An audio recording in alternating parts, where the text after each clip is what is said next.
Hello everyone, welcome back to Vidyalaya. आज की इस वीडियो में बात करेंगे स्ट्रेट लाइन की। तो स्ट्रेट लाइन से क्वेश्चन बनता ही है किसी भी पर्टिकुलर एग्जाम के लिए। ठीक है, इससे पहले कि स्ट्रेट लाइन स्टार्ट करें, हम बात करेंगे slope of a straight line की। तो स्लोप निकालना बहुत इंपॉर्टेंट है, बिना स्लोप के हम स्ट्रेट लाइन फाइंड नहीं कर पाएंगे, ये तो कंफर्म हो गया। अब बात करते हैं कि स्लोप को कितने तरह से आप फाइंड कर सकते हैं किसी भी पर्टिकुलर स्ट्रेट लाइन के लिए। करेक्ट, चलिए तो सबसे पहले बात कर लेते हैं कि स्लोप है क्या एक्चुअल में। स्लोप का मतलब कहीं ना कहीं अगर आपको एंगल दिया हुआ है, ठीक है, अगर आपको दिया हुआ है कि एक स्ट्रेट लाइन है एल, ये एंगल फॉर्म करती positive direction of X axis से थीटा, तो बेसिकली जो स्लोप होता है उसे डिफाइन किया जाता है tangent of that angle which the given line makes with positive direction of X axis. ठीक, तो स्लोप को हम m से रिप्रेजेंट करते हैं, यानी किसी भी लाइन के स्लोप को हम m से रिप्रेजेंट करते हैं। और ये बेसिकली होता क्या है, ये टेन थीटा के इक्विवेलेंट होता है, where theta is what, theta क्या है, theta angle formed by that line with positive direction of X axis है। करेक्ट, तो स्लोप का मतलब थोड़ा सा आइडिया आपको आ गया होगा, बाकी ज्यादा आपने टेंशन नहीं लेनी है, डायरेक्टली आपको क्वेश्चन में आना है कि क्वेश्चन क्या पूछा जाएगा आपसे। क्लियर, आपसे क्वेश्चन पूछा जाएगा कि आपका what will be the slope of the line this at that point, या एंगल दिया हो सकता है, इस तरह की सिचुएशन आपके सामने आएंगे। करेक्ट, चलिए जी, तो slope of a straight line तो आपको हल्का सा समझ आ गया कि tan theta he slope of a line है, जिसे हम एम से रिप्रेजेंट करते हैं। और थीटा क्या है, यहाँ पे लाइन द्वारा बनाया गया एंगल, कहाँ से, positive direction of X axis से। ठीक, तो इसमें सबसे पहले बात कर लेते हैं कि आपको क्या क्या रिक्वायरमेंट है। यहाँ क्वेश्चन तीन तरह से पूछा जा सकता है, यानी कि हम तीन तरह से किसी भी पर्टिकुलर लाइन के स्लोप फाइंड कर सकते हैं। पहला है when angle is given, angle is given, अगर एंगल गिवन है, यानी कि पहला केस है हमारा है कि अगर एंगल गिवन है तो उस टाइम पे स्लोप क्या होता है, उस टाइम पे स्लोप हो जाता है m is equal to tan theta. Correct, जब भी एंगल दिया होगा, एंगल का मतलब मेरा है आपका कि अगर कोई लाइन दी हुई है मैं और उस लाइन का स्लोप हमें फाइंड करना है, तो उस लाइन का positive direction of X axis से एंगल दिया होना जरूरी है पहले केस में। अगर एंगल दिया हुआ तो डायरेक्टली टेन थीटा के इक्विवेलेंट रख दो और काम बन जाएगा अपना। क्लियर, दूसरा केस है कि two points are given, two points are given, हमें कितने पॉइंट्स दिए होंगे, दो पॉइंट्स दिए होंगे। ठीक, तो दो पॉइंट अगर हमें लाइन में दिए हुए हैं, यानी कि सपोज करो एक लाइन है, इस लाइन में पहला पॉइंट है P और दूसरा पॉइंट है Q, और P के कोऑर्डिनेट हैं एज ऑलवेज x1 y1, और Q के कोऑर्डिनेट हो जाएंगे x2 y2। ऐसे केस में जो आपका स्लोप है m इज इक्वल टू क्या हो जाता है, y2 minus y1 upon x2 minus x1, ये होगा केस टू। यानी कि when we have given 2 points in a straight line, then we can find the slope by that particular formula। Correct, और अगर एंगल दिया हुआ तो आपको समझ आ गया। तीसरा केस, यानी जिसको हम बात करने वाले तीसरे केस की, तो तीसरा केस इसलिए बता रहा हूं क्योंकि डिफरेंशिएशन हम सभी कर चुके हैं। ठीक है, जिसको डाउट होगा तो वापस से पूछेंगे, वापस कमेंट करेंगे प्लीज। ठीक, लेकिन अगर आपका डिफरेंशिएशन की मैं बात करूं तो सभी लोग कर चुके हैं उस चीज को, तो शायद वहां कोई प्रॉब्लम नहीं है किसी को अब। क्लियर, तो डिफरेंशिएशन की मदद से भी हम क्या फाइंड कर सकते हैं, किसी पर्टिकुलर लाइन का स्लोप फाइंड कर सकते हैं। ठीक, लेकिन उसमें कंडीशन है, इक्वेशन ऑफ लाइन गिवन होनी चाहिए, इक्वेशन ऑफ लाइन।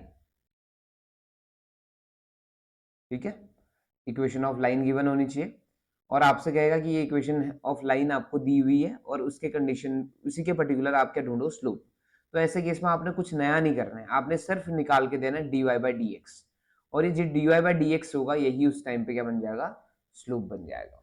ठीक, तो आपको स्लोप निकालने के तीन तरीके बता दिए गए हैं, यही आपका मेन तरीके हैं, इन्हीं की मदद से आप स्लोप ढूंढ सकते हैं। ठीक, अब मैं कुछ क्वेश्चन उठाता हूँ जिसकी मदद से आपको और क्लियर हो जाएगी चीज। ठीक है, जैसे सपोज करो एक क्वेश्चन दे दिया, आपसे कहता है कि आपका find the slope of a line which makes 130 degree with the positive direction of X axis, which makes 130 degree with the positive direction of X axis, या 120 डिग्री ज्यादा बेटर है क्योंकि इसमें हम फाइंड कर पाएंगे कुछ। ठीक है, 120 डिग्री, तो थीटा की वैल्यू दे दी 120, तो ऐसे केस में आप m इक्वल टू क्या रखेंगे, टेन 120 यानी टेन थीटा, और टेन कितना आ जाएगा 120 डिग्री। और tan 120 को हम कैसे तोड़ सकते हैं, ये ट्रिग्नोमेट्री में मैंने आपको बहुत ज्यादा बार समझाया हुआ है। तो अगर कोई डायरेक्टली इस वीडियो को देख रहा है तो जाके इससे पहले क्या देख ले, ट्रिग्नोमेट्री की वीडियो चेक कर ले, वहां पे आपको समझ आ जाएगा। अब क्या लिख सकते हैं, देखिए m ऐसे रहेगा, tan ऐसे रहेगा, 120 को हम लिख सकते हैं 90 + 30, करेक्ट। अब 90 + 30 कौन सा क्वाड्रेंट हुआ, सेकंड क्वाड्रेंट, और 10 सेकंड क्वाड्रेंट में नेगेटिव हो जाता है और कन्वर्ट हो जाएगा किसमें, कॉट में। ये सारी चीजें बताई हुई है, ठीक है। और कॉट 30 कितना हो जाता है जी, ये हो जाता है √3, तो माइनस का √3 इसका स्लोप आ गया। यानी इस पर्टिकुलर लाइन का जो एंगल बनाती है 120 degree from positive direction of X axis, उसका जो एंगल आएगा, सॉरी उसका जो स्लोप आएगा फ्रॉम फॉर दैट लाइन, वो क्या हो जाएगा, -√3, करेक्ट। इतना समझ आ गया होगा। चलिए अब बात कर लेते हैं क्वेश्चन नंबर 2 की। क्वेश्चन नंबर 2 का मतलब मेरा है वही जिसमें आपको 2 पॉइंट दिए होंगे, ठीक है। फॉर एग्जाम्पल आपसे कहता है कि स्लोप ढूंढो किसी लाइन के, और उसके लिए आपको दिया हुआ है 2 पॉइंट, जैसे P दिया है 1,2 और Q दिया हुआ है 7,8। तो ऐसे में स्लोप आप क्या ढूंढेंगे, y2 - y1 upon x2 - x1।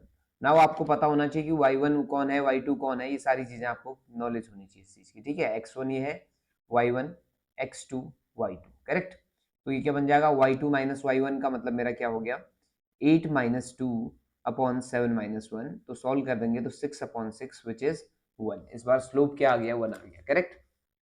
तो समझ आ गया कॉन्सेप्ट, हाँ है ना।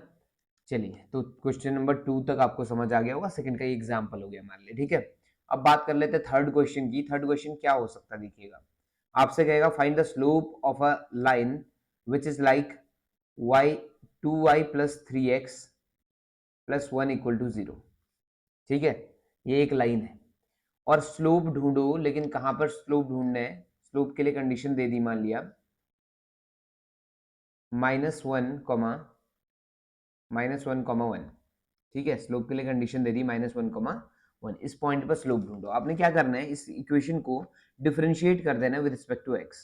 तो 2 ऐसे ही रहेगा, y का हो जाएगा dy/dx, और +3 ऐसे ही रहेगा, x का 1 हो जाएगा और बाकी 0 हो जाएगा टर्म। तो आप जब dy/dx यहाँ से सेपरेट करते हैं तो ये चीज आ जाएगी -3/2, ठीक। तो ये जो लाइन है, लाइन का स्लोप हर किसी पॉइंट पर सेम रहेगा, ये तो गारंटी होगी, ठीक है। पॉइंट चाहे आपको कोई भी दिया हो, ठीक, तो हर पॉइंट पर उसे क्या रहना है, सेम रहना है। तो ये आपका आ गया कौन, dy/dx = -3/2। और पॉइंट नहीं भी दिया होगा तब भी आपको स्लोप ढूंढने को कहेगा, और लाइन दी होगी तब भी आप डायरेक्टली क्या करो, डिफरेंशिएट करो और कहानी खत्म कर दो। अगर इसमें x बचता तो उसकी जगह वैल्यू रखता, या y बचता तो वैल्यू रखता जो पॉइंट दिया हुआ था, ठीक है। इस बार नहीं बचेगा क्योंकि लीनियर इक्वेशन होगी, ऑब्वियस है। अगर लीनियर इक्वेशन है इन 2 वेरिएबल तो हमेशा लाइन को रिप्रेजेंट करती है, और ऐसे केस में आप डिफरेंशिएट करेंगे तो आपका कोई भी x और कोई भी y एक्स्ट्रा नहीं बचेगा, ये तो कंफर्म हो गया। डन इतना। तो ये 3 टाइप के आपको तरीके बता दिए गए हैं how to find slope of a line, ठीक। और उसी के साथ साथ एंगल के साथ कैसे काम करना है, 2 पॉइंट के साथ कैसे काम करना है, और when equation of line is given how to work, correct. चलिए तो ये वीडियो आपको पसंद आया होगा, ऐसी आशा करते हैं। अगर ऐसा है तो please do like, share and subscribe. अब आपसे मिलेंगे नेक्स्ट वीडियो में। Thank you so much for watching.